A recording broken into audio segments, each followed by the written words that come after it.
Dairy industries के अंतर्गत आज हम आपके लिए लेकर आए एक ऐसा नया प्रोडक्ट जो आपके डेयरी से भी रिलेटेड है, फूड से भी रिलेटेड है। जब भी आप मार्केट में जाते हैं, आप किसी भी दुकान से कुछ भी आप खाने का प्रोडक्ट परचेज करते हैं तो आप सबसे ज़्यादा उसका इस्तेमाल देखते हैं और वो प्रोडक्ट है मेयोनीज। मेयोनीज आज बहुत सारी कंपनियां अपने अलग अलग ब्रांड के लिए फेमस है, लेकिन हम आपको बिजनेस डेवलपमेंट के अंतर्गत बताएंगे कि आप किस तरह से मेयोनीज को एक छोटा प्लांट के रूप में तैयार कर सकते हैं। इस प्लांट के लिए क्या क्या मटेरियल की आवश्यकता होती है और जो प्लांट है वो किस तरह से डिजाइन होगा, क्योंकि ये जो मेयोनीज का प्लांट है इसमें इतना ज़्यादा खर्चा नहीं आएगा। मेयोनीज बनाने के लिए आपको आवश्यकता होती है वाटर की, एडिबल ऑयल की, जिसमें आप मुख्य रूप से सोयाबीन का ऑयल काम में ले सकते हैं, रिफाइंड सोया oil, sugar, common salt, SMP milk. SMP ये क्या है? एक मिल्क पाउडर होता है, या आप रो मिल्क भी ले सकते हैं, जिसमें आप काऊ बफेला का रो मिल्क भी काम में ले सकते हैं। फ्लेवर, आप देखते हैं मार्केट में जो भी मेयोनीज मिलते हैं सब अलग अलग फ्लेवर के होते हैं, तो आपको जिस भी फ्लेवर में आवश्यकता है आप उसी फ्लेवर में बना के सेट कर सकते हैं। तो ये मेन फ्लेवर का यहाँ पे मुख्य काम होता है। इसके अलावा प्रिजर्वेटिव्स, एंटीऑक्सीडेंट्स, स्टेबलाइजर्स, इन सभी की आवश्यकता होती है। और आप एग या विदाउट एगलेस, एग का अगर आप मेयोनीज तैयार करते हैं तो वो भी इनकी सहायता से कर सकते हैं, उसमें एग की एक्स्ट्रा में आवश्यकता होती है। अगर आप बिना एग के मेयोनीज तैयार करना चाहते हैं, वेज मेयोनीज, तो आप ये वाला प्रिंसिपल यूज में ले सकते हैं। आपका बेसिकली स्मॉल लेवल पे या बड़े लेवल पे एक प्लांट होता है जिसको ब्लोडक प्लांट बोलते हैं। लेकिन सबसे पहले आपको क्या करना है, सबसे पहले आपको रो मिल्क लेना है, चाहे वो काऊ का हो, बफेलो का हो, कुछ का भी हो, या फिर एसएमपी पाउडर हो जिससे आपने मिल्क तैयार किया हो। उन दोनों में से कोई एक लेकर फिर आपको उसको क्या करना है, जो भी आपका डीप फ्रीज है वहाँ पे आपको 4 डिग्री टेम्परेचर पे उसको कोल्ड कर लेना है। जैसे ही आप उस अपने मिल्क को कोल्ड कर लेते हैं, लगभग 15 से 20 मिनट में कोल्ड हो जाता है। जैसे आप ले लीजिए, सपोज करो आपको एक छोटा सा पायलट प्रोजेक्ट के तहत बताते हैं हम, 100 ग्राम आपने मिल्क ले लिया, 100 ग्राम आपने मिल्क लिया है, तो इसमें जो आप शुगर की मात्रा होगी वो होगी आपकी 15 ग्राम। तो यहाँ पे आपने जो सामने 100 ग्राम क्या किया है add, milk, 15 gram sugar add कर दिया। 15 ग्राम शुगर ऐड करने के बाद में यहाँ से आपने साल्ट कर दिया 1.5 ग्राम आपने यहाँ पे साल्ट डाल दिया है। फिर इन तीनों में क्या करना है आपको, यहाँ से आपको इसी के 100 ग्राम के हिसाब से 100 ग्राम मिल्क, 15 ग्राम साल्ट, वो 15 ग्राम शुगर, 1.5 ग्राम साल्ट। इसके अलावा आपको क्या करना है, 50 ml यहाँ से आपको सोयाबीन का रिफाइंड ऑयल डालना है। ये तीनों यहाँ पे आ गए। तीनों यहाँ पे आने के बाद में क्या करना है आपको, इसमें टाइमर लगा होता है, क्या सेट होता है इसमें टाइमर, तो टाइमर आपका ये 50 सेकंड चलेगा प्लांट। जैसे ये विलोडक 50 सेकंड चलेगा, 50 सेकंड में ये मिक्स करेगा, इससे ज़्यादा नहीं चलाना होता, इससे कम नहीं चलाना होता है। जैसे ये मिक्स हो जाएगा 50 सेकंड में, उसके बाद में फिर आपको धीरे धीरे यहाँ से सोयाबीन की क्वांटिटी, जो सोयाबीन का रिफाइंड ऑयल है उसकी क्वांटिटी बढ़ानी है। जैसे ही आप सोयाबीन की रिफाइंड की क्वांटिटी बढ़ा देंगे तब वो मेयोनीज गाढ़ी होने लग जाएगी। और जितनी आपको उसकी विस्कोसिटी चाहिए, जितना आपको मेयोनीज में गाढ़ापन चाहिए, जितना गाढ़ापन आप ला सकते हैं। जैसे कई प्रोडक्ट होते हैं जिनमें मेयोनीज ज़्यादा विस्कोसिटी वाला या ज़्यादा गाढ़ा नहीं चाहिए, तो आप उसमें कम सोयाबीन तेल मिक्स कर सकते हैं, और अगर ज़्यादा चाहिए तो आप उतना ही ज़्यादा सोयाबीन का तेल मिक्स करते जाते हैं। साथ में आपको मिक्स करना है 2 ml सिरका मिक्स करना है। सिरका मिक्स करने के साथ साथ ताकि उसमें आपका प्रिजर्वेटिव बना रहे, और फिर लगातार आपको विलोडक को चलते हुए रहने देना है। इसके अलावा कुछ और केमिकल्स भी आते हैं, वो भी मिक्स करने होते हैं, वो भी हम आपको बताते हैं किस तरह से आप मिक्स कर सकते हैं। उनको मिक्स करने के बाद अब आता है आपका फ्लेवर की। किस फ्लेवर में आपको बनाना है। जैसे आपको एप्पल में बनाना है तो आपको एप्पल का फ्लेवर मिल जाएगा, आपको लेमन में बनाना है तो आपको लेमन का फ्लेवर मिल जाएगा। जिस भी फ्लेवर में आपको मेयोनीज तैयार करनी है वो वाला फ्लेवर आप इसमें मिक्स कर सकते हैं। और जो फ्लेवर जो भी होगा ये सभी आइटम फूड ग्रेड के होंगे। जो भी आप आइटम यूज करेंगे वो सभी फूड ग्रेड के होंगे, तो वो आप यहाँ पे मिक्स करके एक अच्छा प्रोडक्ट मेयोनीज बना सकते हैं। उसके बाद में यहाँ से आप मेयोनीज को आउट कर लीजिए और इसको पैकिंग सेक्शन में भेज दीजिए। पैकिंग सेक्शन की अलग से आपको हम एक मशीन बताएंगे, वहाँ से आप इनको 100 ग्राम, 500 ml, 5 kg, 1 kg, 500 ml, 50 ग्राम किसी में भी पैकिंग में पैक करके मार्केट में उतार सकते हैं। इस तरह से आप प्लांट की डिजाइन कर सकते हैं। एक विलोडक की आवश्यकता होती है जो मुख्य रूप से उसको मिक्सिंग करने के काम में लाया जाता है।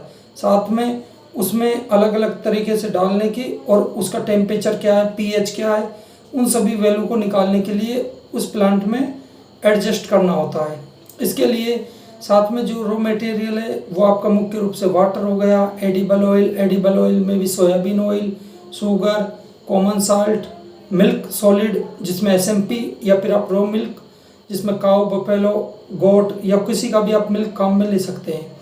साथ में थिकनेस जो आपके मेयोनीज होगी उसकी थिकनेस को आप किस तरह से बनाना चाहते हैं उसके लिए आपको E1442, E1450 acidity regulation, E260, E270, E330 stabilisers आपको स्टेबल भी करना होता है, उसके लिए आपको E415, E412 प्रिजर्वेटिव्स की आवश्यकता होती है, E319 और एक एजेंट की भी आवश्यकता होती है, E385।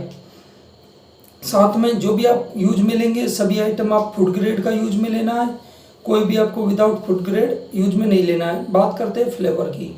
आप देखते हैं मार्केट में आपको तरह तरह के मेयोनीज मिल जाएंगे। अब मेयोनीज के संबंध में कोई भी आप सामग्री का इस्तेमाल करते हैं, कुछ भी आप वस्तु को खाते हैं तो उसमें मेयोनीज मिक्स होती है।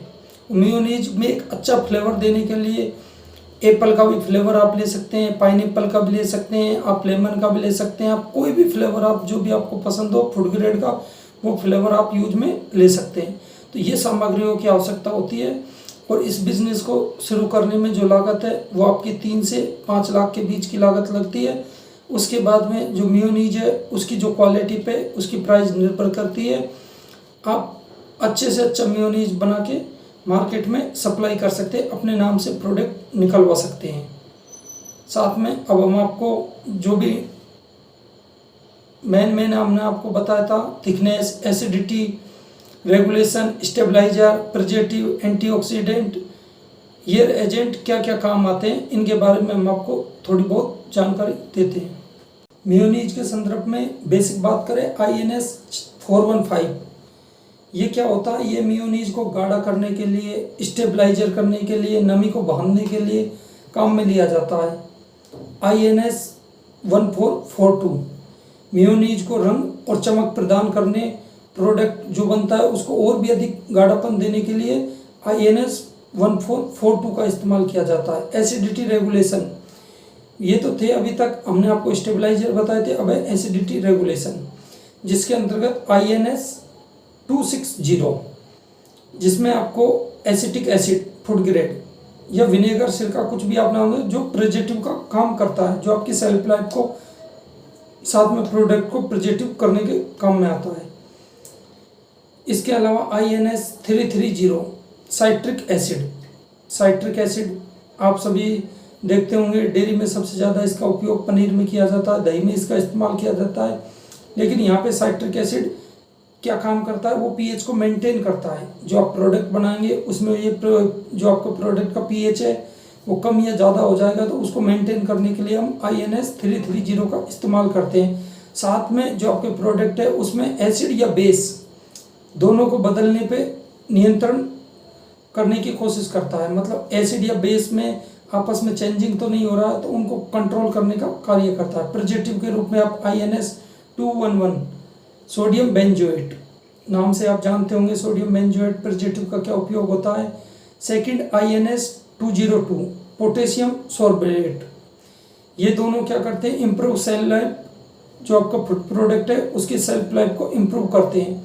साथ में आपका जो प्रोडक्ट है वो लंबे टाइम तक चलता है और ख़राब नहीं होता है। एंटीऑक्सीडेंट INS 319 TBHQ जो सेल्फ लाइफ, रेंडिसिटी को कम करने आदि के काम में आता है। इसके अलावा आपका जो मुख्य रूप से हमने बता ही दिया था, इन सभी की आपको आवश्यकता होती है। साथ में हम आपको बेसिक इसका प्रिंसिपल समझाते हैं, किस तरह से ये प्लांट काम में करता है। बेसिक इसकी प्रिंसिपल की बात करें तो एक टैंक आधारित प्रोडक्ट होता है। इसमें एक टैंक बनाया जाता है जो हमारे pH को कंट्रोल करने के साथ साथ उसमें जो भी सामग्री होती है वो मिक्स करनी होती है। साथ में आपको विलोडक एक टाइमर के थ्रू चलाना होता है और आपको प्रोडक्ट पे क्वालिटी का कंट्रोल करना होता है, क्योंकि जो मेयोनीज है उस पर आपको क्वालिटी कंट्रोल महत्वपूर्ण हो जाता है। अगर आपकी क्वालिटी ठीक नहीं कंट्रोल हुई है तो आपका मेयोनीज का प्रोडक्ट ठीक नहीं बनेगा। आप चाहे तो एक बार पायलट प्रोजेक्ट बनाकर चेक कर सकते हैं, उसके भी हम आपको बता देंगे किस तरह से आप घर पे ही मेयोनीज भी तैयार कर सकते हैं। तो इसमें मुख्य रूप से जो फ्लेवर होता है उसका अहम रोल होता है, क्योंकि फ्लेवर ही एक प्रोडक्ट की डेफिनेशन सिद्ध करता है। क्योंकि जितना अच्छा आपका फ्लेवर होगा उतने ही आपके प्रोडक्ट की डिमांड बढ़ेगी। साथ में आपको क्वालिटी से कोई समझौता नहीं करना है। साथ में इसमें बेसिक क्या होता है, आपको ठंडा मिल्क चाहे आपका रॉ मिल्क हो, चाहे आपका SMP पाउडर से बनाया हो मिल्क हो, कोई भी मिल्क आपका हो सकता है। आपको वो मिल्क लेना है, मिल्क आपको चिल्ड लेना है। चिल्ड मिल्क लेने के लिए आपको उसको डीप फ्रीज या कहीं पे भी आपको चिल्ड स्टोरेज करना है। उसके बाद में आपको उसमें शुगर और साल्ट अलग अलग मात्राओं में मिक्स करना है।